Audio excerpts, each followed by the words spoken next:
Test சீட்டு நமக்கு தான் வந்துருக்கு. வாங்கி தரோம். என்ன கால் தெரியலையா?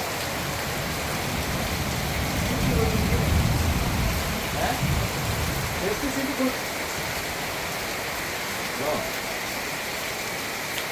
காலையில் குட்டிக்கிட்ட சீட்டு போடுறேன்னு சொன்னேன்ல, 1000 ரூபாய் சீட்டு. அது 10,000 விழுந்துருக்குன்னு.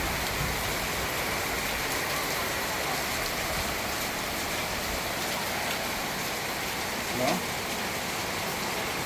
என்னடா வர முடியா?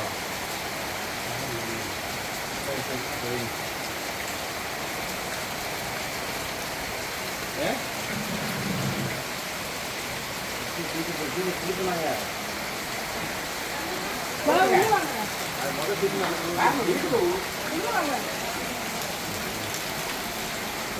வாங்க உள்ள போங்க. நான் இந்த குழப்பம் இல்லை ஐயா, உள்ளுக்கு போங்கய்யா. ஆமாம், நம்ம ஆமாம் லைப்ரரி